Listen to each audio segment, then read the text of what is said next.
Oke. Eh, Oke, Bang Ronald menanggapi pertemuan Reza dengan Denada dua kali pertemuan sebelum dan hari H Lebaran itu tanpa didampingi lawyer yang justru didampingi oleh psikolog. Seperti apa, Bang, menyikapinya dan menanggapinya? Begini, sebetulnya kan kemarin itu kan kita itu apa namanya ambil langkah mundur pelan-pelan agar memang nanti koneksitas antara keluarga itu, kerabat itu biar suasananya lebih hangat. Nah, ternyata kalau memang kemarin itu malah didampingi psikolog itu ya karena resanya sendiri sebelumnya nggak keberatan ya saya juga nggak keberatan sebelumnya kan untuk apa psikolog itu kan. Tapi nggak masalah lah, wong itu wong sudah terjadi kok. Iya toh. Betul. Permasalahannya dan pertanyaannya adalah apakah abang-abang ini dikasih tahu apa enggak? Tahu apa tidak? Diinfo apa enggak? Saya sebetulnya tahu, tetapi karena memang apa namanya ya infonya kurang update kemarin itu. Karena memang kan posisinya kan berjauhan, di mana Reza, Papai sama Mamai di Jakarta, saya di Banyuwangi, Bang Firdaus juga di Banyuwangi, Bang Andika juga di Sumeneb. Nah, karena kemarin itu memang iklimnya masih Ramadan sama apa namanya hari raya. Jadi ya saya pikir kemarin momentumnya ya bukan diambil pas hari raya. Ya karena saya sudah terlanjur mudik ya saya kemarin ya ngikuti pas belakangan baru diberitahu. Bang, mungkin pertemuan tersebut ada perjanjian-perjanjian nggak sih antara Denada sama Reza sendiri? Saya jujur saja, saya kurang kurang kurang paham apa namanya 100% ya. Cuman begini, karena memang kan itu kan masih konsep Islam. Jadi kalau memang nanti realisasi Islam itu ada, kan akan ditindaklanjuti sama pencabutan perkara. Karena memang kita masih belum diberitahu, sampai sekarang pun masih belum ada apa namanya konfirmasi yang tegas dan jelas kepada kita. Karena memang Mama dan Papa itu kan rencananya kan akan pulang ke Banyuwangi, mungkin akan memberikan penjelasan by lisan nanti dengan kita nanti itu. Bang Ronald, Kalau soal perjanjian, kalau soal perjanjian saya masih masih kurang tahu itu. Bener Bang nggak sih? merasa diabaikan nggak sih, Bang? Berasa tidak dianggap nggak sih, Bang? Karena sekali lagi beberapa kali kan tidak dilibatkan dan eh, bahkan tadi Abang jawab sendiri bahwa kami belum juga dapat informasi dan segala macamnya. Itu loh, Bang. Ya, tapi kalau semuanya, ya kalau perasaan saya sebetulnya, kalau kalau saya sudah la haula wala quwata illa billah aja lah. Saya pikir adik saya yang ganteng itu Andika dan sahabat saya Firdaus juga akan menerima konsep yang sama dengan saya lah. Tetapi kan begini, karena memang bukan hanya kita yang tidak diajak, ternyata kuasa hukumnya sana kan juga tidak diajak. Artinya situasi itu kan menjadi balance kan. Jadi saya kalau semuanya mau dikatakan diabaikan apa enggak diabaikan, insya Allah ya enggak lah, sudahlah kalau soal itulah. Mohon maaf, Bang, bukannya Bang Sandi itu belum kuasa ya, Bang, hanya pendampingan. Ya, kemarin itu kan sebetulnya kan harapan harapan kita kan komunikasinya kan dengan Bang Sandi. Ternyata Bang Sandi ternyata saya juga kurang tahu posisinya beliau itu ada di mana. Karena memang rencana Islah itu sebetulnya kan harusnya kan dikonsep antara lawyer to lawyer. Nah, ternyata pihak prinsipal sendiri yang berhubungan langsung antara Denada dengan Reza, kita pun jadi kurang paham kalau soal itu. Itu makanya kan Bang Sandi juga diloncati, kita juga diloncati. Gak apa-apa lah ya. Kan begini kan sebetulnya kan. Kalau merasa diloncati, kalau saya sudah ikhlas dan sudah nggak merasa begitulah. Tapi yang jelas apa namanya harapan kita sama-sama untuk menuju Islam itu sebetulnya senada lah insya Allah lah kalau soal itulah. Bang, bener nggak sih ada perjanjian terkait eh, mobil yang digadaikan sama Reza nantinya akan dibayarkan sama Denada? Mungkin udah denger kabar itu belum sih dari pihak lawyer Reza sendiri? Mungkin seperti apa Bang tanggapannya? Apa bener ada seperti itu? Saya nggak tahu kalau soal itu ya. Saya baru dengar dari kuasa hukumnya Denada ya, yang memang sempat mengatakan seperti itu. Wong dia sendiri aja nggak adil kok di situ kok sama dengan kita kok. Itu makanya kalau dia sampai kan begini, seharusnya lawyer itu kan mengambil langkah dulu ke belakang, ya pelan-pelan, agar apa? Agar situasi dan kondisinya itu menjadi hangat. Nah, bukan seperti kuasa hukumnya Adinada itu yang membeberkan ke sana ke sini apa namanya beberapa fakta yang sebetulnya itu sudah masuk pokok proses pembuktian. Kan begitu. Tapi kalau dia sebetulnya kalau memang mau menuju Islam kan nggak perlu dia mengatakan seperti itu. Begitu loh. Bukannya saya ini apa namanya mengakui kebenarannya, tidak. Kita juga bisa membantah semuanya. Tetapi kan fasenya kan bukan di situ lagi. Kalau kita berbicara tentang konsep mediasi itu kan berarti kan masalah kita kesampingkan, yang penting kan bagaimana kita merumuskan solusi sama-sama, demi apa? Demi memberikan faedah sama-sama, kan begitu. Bang, tapi kan ada angka 20% yang disebut, ada banyak hal yang memang tidak ada di situ, tapi beliau bisa mengungkapkan semuanya gitu, Bang. Yang notabene-nya mengarah seperti memperkeruh, Bang. Seperti apa, Bang? Angka 20% ini kan agak cukup bahaya ya, Bang. Coba aja lah kalau dia berani lah diteruskan nanti biar berhadapan dengan kita lah. Soalnya apa? Soalnya kita memang betul-betul nggak menerima kalau soal itu. Itu omongan apa itu? Nggak pernah ada itu. Itu makanya kalau memang dia memang betul-betul ada bukti, sudahlah buktikan aja lah. Kok repot? Dia mau berhadapan dengan kita, apa dia mewakili kepentingan kliennya apa gimana? Itu makanya kan, ya mohon maaf ya kalau kita berbicara tentang konteks kualitas apa namanya eh, eh, dialektika, ya saya pikir ya dia ya perlu sekolah lagi lah kalau ngomong gitulah, gitu loh. Lagian kan apa? Lagian soal 20% itu yang pertama ya saya bantah itu nggak ada. Terus yang kedua,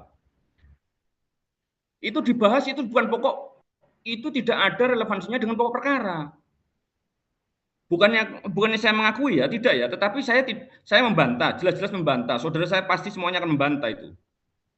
Karena memang tidak pernah. Tetapi kalau dia menghembuskan isu itu kan sudah kelihatan itu kualitasnya gimana itu. Wong itu bukan nggak ada relevansinya dengan pokok perkara kok. Betul. Ya, bisa menambahkan, bahkan ya saya terus terang juga tergelitik dengan 20%. Saya baru dengar ini 20% itu. Saya jauh, Banyuwangi dengan Jakarta. Saya kalau 20%, ya enak saya terima 20% itu kalau toh memang ada perjanjian seperti itu. Faktanya itu memang tidak ada. Satu. Enggak. Yang kedua, Iya, lanjut. dari mana uang 20% itu kita asumsikan uang barang Resa itu baru awal kita dampingi bukan siapa-siapa kok. Justru kita juga nggak tahu Resa itu sekarang bakal dapat job itu kita juga nggak tahu. Niat kita tulus pada waktu itu bagaimana mengamankan kepentingan dan hak-haknya Resa sejak awal. Makanya kita bagaimana Corona itu selalu berapi-api untuk memperjuangkan hak-haknya. Yang pada endingnya sekarang itu ternyata sudah terjadi perdamaian dan perdamaian itu mengakomodir kepentingan serta hak-haknya Resa, ya kita sangat bergembira sekali dong. Sangat bergembira sekali. Gitu. Saya sepakat dengan Mbak Ronald tadi itu. Justru penyampaian 20% ini disenting pengacaranya. Ini akan tujuan untuk memperusak perdamaian dan kita sangat tidak sepakat itu upaya-upaya untuk memperusak perdamaian itu. Wong kita itu sudah senang kok ada perdamaian di momentum Lebaran ini. Seperti itu tanggapan kami, kawan-kawan media. Kan begini ya tambahannya. Biar nanti telinganya kuasa hukumnya itu tahu, nggak perlulah melakukan tindakan-tindakan yang membuat fait accompli antara kita dengan klien kita gitu loh. Menghembuskan isu-isu yang nggak jelas, yang nggak benar, yang nggak bisa dipertanggungjawabkan. Untuk apa? Ini sudah ranah perdamaian. Jangan mengadu domba antara saya dengan klien, kan begitu. Bagi saya, Resa itu bukan klien ya, Resa itu adik saya. Tapi bagi Om Firdaus, bagi Adinda Andika, itu klien. Kan begitu. Mereka pasti akan tersinggung, karena mereka tidak pernah menerima itu. Bang, tadi kan Abang bilang ada bahasa perdamaian ya, Bang. Berarti ini akan bermuara kepada pencabutan gugatan, Bang, atau seperti apa, Bang? Ya jelas, kan begini. Kalau kita berbicara tentang apa namanya legal standing in judicio, kapasitas hukum untuk melakukan pencabutan itu perlu belajar juga itu kuasa hukumnya itu. Katanya dia mau membuat akte perdamaian, katanya dia mau melakukan pencabutan. Loh, dia itu tergugat loh. Mana ada tergugat itu bisa melakukan pencabutan perkara? Gimana dia harus sekolah dulu dia itu. kapasitas untuk melakukan pencabutan itu ada di kita, gitu loh. Dia nggak bisa melihat legal standingnya ada di mana, gitu loh. Tapi yang jelas islah itu pasti akan ditindaklanjuti dengan pencabutan perkara. Karena memang sejauh ini kita masih belum komunikasi secara intens ya dengan klien, khususnya Inkasu dengan Mamai dan Papai. Nah, saya masih belum bisa membahas itu, tetapi insya Allah lah kalau soal pencabutan itu gampang lah itu. Bagi kita semuanya gampang kok itu kok. Asalkan kalau memang klien ya Inkasu, Papai, Mamai, Resa sudah merasa nggak dirugikan lagi, ya kita mau ngomong apa? Ada angka kemarin ngomong katanya 7M dari kita, dari oknum siapa? Suruh ngomong depan saya gini, oknum siapa? Itu loh. Kalau dia tidak bisa memformulasikan yang namanya on rahmatadat itu harus ada unsur kerugian dengan on rahmatahid, sudah nggak usah ngomong dia, gitu loh. Jangan memperkeruh situasi, ya kan? Ini sudah dingin semua, gitu loh.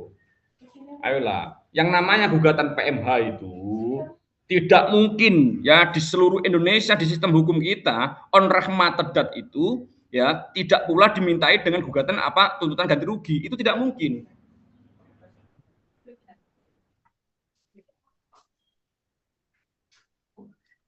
Lanjut Pak Leoni. Oh, berarti kemarin mediasi bener Pak Denada dan keluarganya Resa sendiri dan Ibu Rati. Iya, kenapa? Mediasinya benar-benar berhasil ya Bang antara Resa dan Denada dan Ibu Rati. Ya kalau saya lihat sih sebetulnya ya alhamdulillah lah ya toh. Bagi saya meskipun saya tidak terlibat langsung ya secara langsung, tetapi semuanya peristiwa atau tindakan itu yang memang mengarah kepada kebaikan, saya yakin juga teman-teman saya semuanya juga akan mendukung soal itu kok. Kita juga sudah sepakat kok itu. Alhamdulillah itu. Kemarin itu juga luar biasa. Abang izin Abang mengenai yang tadi sempat dibilang dari pihak lawyer Denada bilang ada oknum yang soal 7M itu Bang. Kan juga lawyer Denada juga bilang katanya dari awal Resa itu tidak mengetahui gugatan ini tuh kemana arahnya. Nah itu gimana Bang? Apakah bisa diklarifikasi Bang? Sebenarnya gimana Bang? Begini, kan saya kan sudah bilang, ini kan harus dipertegas ini. Gugatan itu sebetulnya konteksnya pengakuan anak itu adalah gugatan yang sifatnya itu subsidiar. Kalau kita berbicara tentang petitum yang sifatnya primer itu ada di Papai dan Mamai. Karena apa? Karena pengakuan anak itu tidak masuk dalam konteks on rahmatadat. Nah, kalau kita berbicara tentang konteks on rahmatadat, yang perlu dibuktikan ini apa? Adanya hubungan perikatan. Hubungan perikatan yang mana tidak tertuang di dalam kontraktual. Itu gugatan 1365. Hubungan perikatan kemarin itu hubungannya antara Denada dengan Mamai dan Papai. Orang yang menitipkan dengan orang yang menerima penitipan. Di mana orang yang menitipkan, dia punya kewajiban-kewajiban yang harus dipenuhi berdasarkan undang-undang. Jadi bukan Resa itu memang Resa tidak tahu, Resa itu memang nuntutnya pengakuan anak, memang cikal bakalnya objeknya sesungguhnya kan Resa.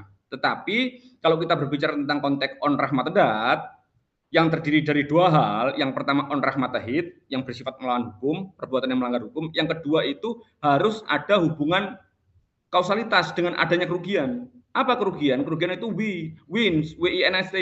Yang pertama itu kerusakan yang diderita, biaya yang dikeluarkan, dan keuntungan yang diharapkan. Jurisprudensi Mahkamah Agung Lindblom-Kohn itu berbicara tentang konteks on rahmatadat seperti itu. Jadi kalau Resa nggak tahu, memang bisa jadi nggak tahu. Tetapi yang tahu kan prinsipal yang pertama, prinsipal yang primer, yaitu Mamai dan Papai.